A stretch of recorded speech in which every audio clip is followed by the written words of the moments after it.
Hello again. It's been a while since we had a chance to be together. I'm Father Lee. I'm the pastor here at St. Aidan's Church. I wanted to take a few minutes today to talk about St. Nicholas of Myra. Now, the name St. Nicholas is a name that we hear all of the time, especially at this time of year. You can hear it in the grocery store. You can hear it playing on the radio. Jolly old St. Nicholas. But who was St. Nicholas? Well, you may know that St. Nicholas was a bishop in the church and that he lived a very long time ago. In fact, he lived more than 1,700 years ago and was a bishop in a place that is now called Turkey. But you may not know that when we give each other gifts at Christmas, that we're practicing something that we learned from St. Nicholas, from those that followed in his footsteps. In fact, St. Nicholas was known for taking care of his neighbors, especially his poor neighbors, the people who were forgotten, the people who were overlooked. He gave to them out of his own wealth, out of his own abundance, without ever thinking about himself. He gave to them because that's what he saw Jesus doing. He wanted to practice doing the things that he saw and read about his Lord doing. Now, normally, for the feast of St. Nicholas, for the remembrance of his life today, we would gather together as a church and we would have a big celebration. We'd have a special worship service, and usually we'd have special drinks and desserts and things afterwards. And we're not going to be able to do that this year. So instead, what I'd like to do is to share with you a story about the life of St. Nicholas. This book is called St. Nicholas and the 9 Gold Coins, written by Jim Forrest and illustrated by Vladislav Andrejev. The illustrations in this book and the story that it tells are absolutely wonderful.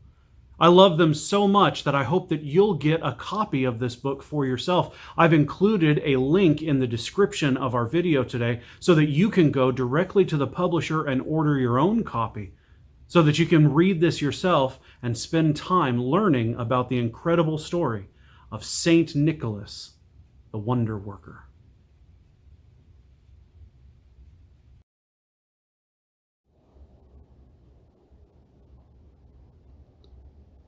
Once upon a time, there was a boy named Nicholas. Today we call him Saint Nicholas, but when he was growing up, everyone just called him Nick. Nick lived in a town called Patara, where ships came and went every day. You should have seen them. They were made of brightly painted wood with tall masts that seemed to touch the sky, and had sails of every color. The men who made up the crews had an endless supply of tales to tell of their close encounters with fabulous creatures, from sea monsters big as islands to mermaids whose voices could pull a sailor beneath the waves. The sailors also filled Nick's imagination with visions of distant ports and great cities: Alexandria, Antioch, Sidon, Tripoli, Carthage, Rome, Syracuse, Ravenna. Such beautiful names, so many places, all so far away, but at the same time, as close as any ship floating in Patara's harbor. It was Nick's dream to become a sailor and travel to all the faraway ports that were beyond the horizon, yet shared the same sea in which he and his friends so often swam. In the meantime, he asked every sailor he met, "Where have you been? What was it like?" Nick's uncle was an important man in Patara. He was the bishop. But for Nick, he was also both father and mother, as Nick's own parents died early in his life. It was his uncle who taught him to read and write. It pleased Nick that he had been named after his uncle.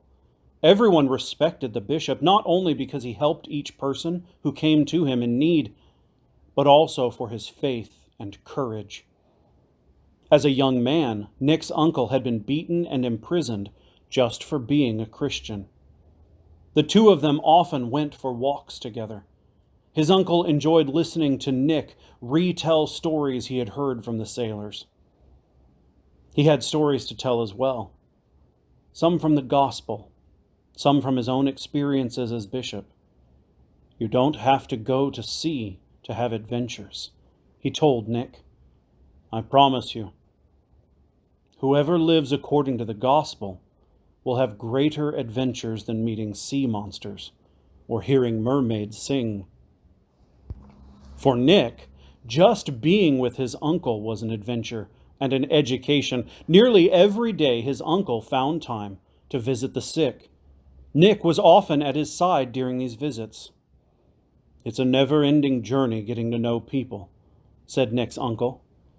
Everyone has a story, and no two stories are alike.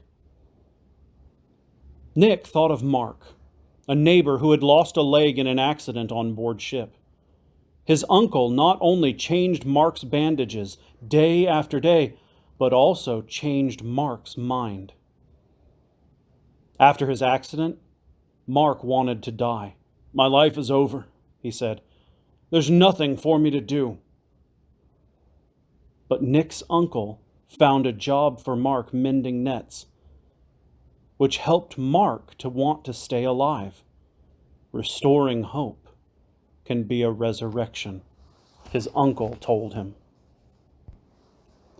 Nick also noticed how his uncle would sometimes quietly leave a coin as he was saying goodbye to those he visited. You know what Jesus said, his uncle explained. Sell what you have and give it to the poor. Nick knew that in his uncle's house there was a special chest where his uncle kept a sack of gold coins that had been left for him by his parents, Nick's inheritance. Should I give the coins to the poor? He asked his uncle.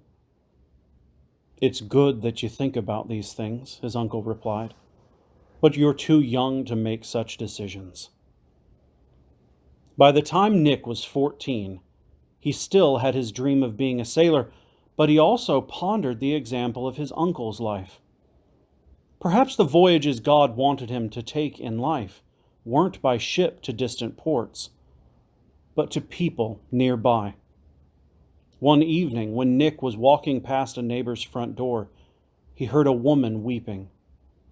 This was the home of a husband and wife, whose 3 daughters were old enough to marry, but not one had married yet. Nick knew about their problem. The family had no money. In those days, it was the custom that a father whose daughter was getting married had to provide money or property to help the couple set up the new household. This was called a dowry. But because the neighbor's family was so poor, it seemed none of the daughters would ever be able to marry or start a family of their own. Nick wondered if he shouldn't tell his uncle. Perhaps he would find a way to help. But it seemed to Nick that God had put this problem in his hands and no one else's. His uncle had given him an example of what to do. Nick made a secret decision. He knew where the key was to the chest his uncle kept the gold coins left for him by his parents, and he discovered that 3 gold coins would be enough for a dowry. Just 3 coins would make it possible for the oldest daughter, Sophia, to marry. How happy she would be! One night, when his uncle was away, Nick opened the chest, found the bag with his inheritance, took 3 coins, put them in a cloth sack, and tied it closed. In the dark of night, he threw the sack through an open window into his neighbor's house, and then slipped away as quietly as a cat. Days later, the news swept through the town that Sophia was going to marry Antony, a friend of Nick's. It was a good match, everyone said. 2 fine young people, perfect for each other. Sophia's parents said it was a miracle. A sack with 3 gold coins had been thrown into their home while they were sleeping. Perhaps an angel sent it, said Sophia's mother, her face wet with tears of joy. It was hard to keep from telling his uncle what he had done, but hadn't his uncle often said that giving is most pleasing to God when only God knows the giver? Don't let your right hand know what your left hand is doing, his uncle said, quoting the gospel. Let God be the only witness. The problem was there were still 2 unmarried sisters, Macrina and Zoe.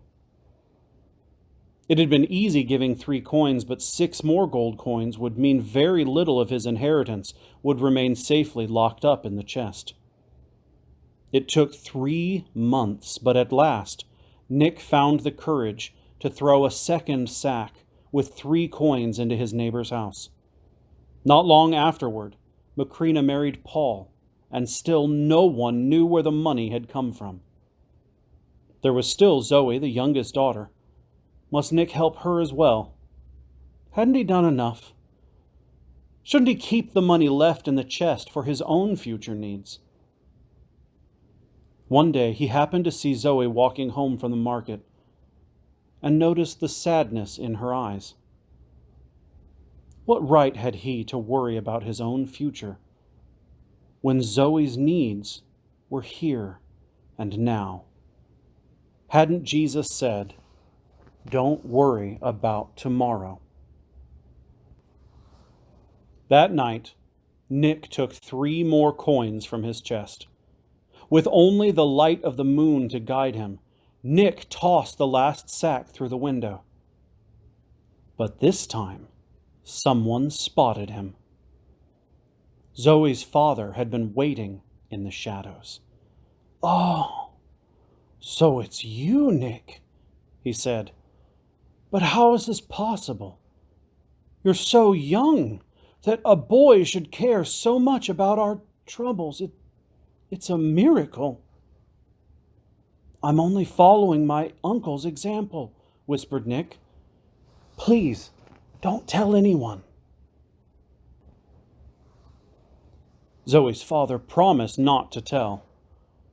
But of course he told his wife, who felt it necessary to tell her brother, who told his best friend, who whispered it to his next-door neighbor, who mentioned it to her husband. Each person who knew the secret thought of one other person who could be trusted not to tell. Before many days had passed, everyone in Patara knew what Nick had done. At last, the story reached his uncle's ears. "I'm so proud of you, Nick," the bishop told his nephew, "and I know your parents would be too.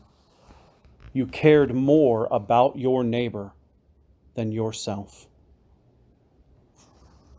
Many years passed, then centuries, but the tale has never been forgotten.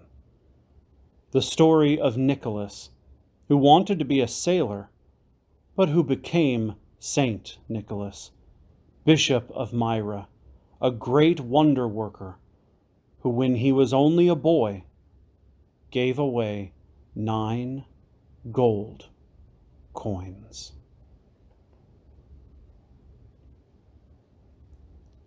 A blessed Advent to you all, and a very Merry Christmas. And I look forward to being together again soon in the new year.